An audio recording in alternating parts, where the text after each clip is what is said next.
Congress BJP సంచలన వ్యాఖ్యలు చేశారు మాజీ మంత్రి బీఆర్ఎస్ వర్కింగ్ ప్రెసిడెంట్ కేటీఆర్. తెలంగాణ పుట్టుకను ప్రధాని మోదీ అవమానించారని అన్నారు. రాష్ట్ర విభజన తీరును కేటీఆర్ తుయ్యబట్టారు. ఇక తల్లిని చంపి బిడ్డను వేరు చేశారంటూ అన్నారు. మనషర్ పర్మిషన్ లేకుండా భద్రాచలం ముంపు మండలాలను ఏపీలో కలిపేశారని కాంగ్రెస్ పై విరుచుకుపడ్డారు. మోదీ 10 ఏళ్ల పాలనలో నిరుద్యోగులు ఆగమయ్యారంటూ పేర్కొన్నారు.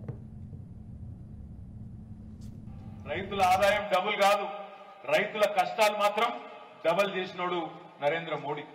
2 కోట్ల ఉద్యోగాలు ఇస్తా అన్నాడు. సంవత్సరానికి 2 కోట్ల ఉద్యోగాలు ఇస్తా పిల్లలకు అన్నాడు. 10 ఏళ్లలో 20 కోట్ల ఉద్యోగాలు ఇవ్వాలి. మరి లెక్కకు ఎన్ని ఇచ్చిండో నాకంటే బాగా మీకే ఎరక. బుల్లెట్ రైలు ఊరికి ఇస్తా దేశంలో అన్నాడు. కానీ మనకు మామూలు రైలు దిక్కులేదు. ఇంకా కేసీఆర్ గారు ప్రయత్నం చేస్తే ఇప్పుడు గీడి దాకా వచ్చింది, సిద్దిపేట దాకా వచ్చింది. వినోదన్న తనలాడితే గీడి దాకా వచ్చింది. ఇక బండి సంజయ్ మర్చిపోయిండు. ఆయనకి యాదిగూడు లేదు, కనీసం సోయిగూడు లేదు. లేకపోతే ఎప్పుడో అయిపోతుండే. వినోదన్న ఉంటే ఈ పాటికి వేములవాడ మీకెళ్ళి కరీంనగర్ దాకా రైలే ఉంటుండే. మనకు దురదృష్టం ఇట్లాంటి ఎంపీ ఉన్నాడు. బుల్లెట్ రైలు కాదు కదా, మామూలు రైళ్లకే దిక్కులేదు. భారతదేశాల్లో ఏ ఒక్క కుటుంబానికి కూడా ఇల్లు లేని కుటుంబం లేకుండా చేస్తా అన్నాడు నరేంద్ర మోడీ. అదేవిధంగా ప్రతి ఇంట్లో నల్లా పెడతా అన్నాడు.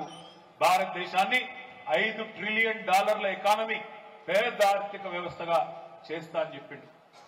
ఇన్ని పనులు, ఇన్ని మాటలు చెప్పిండే ఒక్కటన్నా అయిందా మోడీ గారు? నీకెందుకు ఓటేయాలి అంటే దానికి ఉల్టా మళ్ళా దబాయించుడు, తిట్టుడు. ఒక్కసారి యాద్ చేసుకోండి, బడాబాయ్ బడా మోసం ఏమేం మాటలు మాట్లాడిండో తెలంగాణ గురించి ఒక్కసారి యాద్ చేసుకోండి.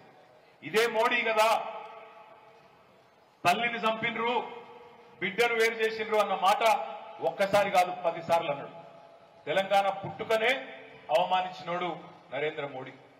తల్లిని చంపి బిడ్డను వేరు చేసిండ్రు, ఆంధ్రప్రదేశ్ ను చంపేసిండ్రు అని మాట్లాడినోడు నరేంద్ర మోడీ.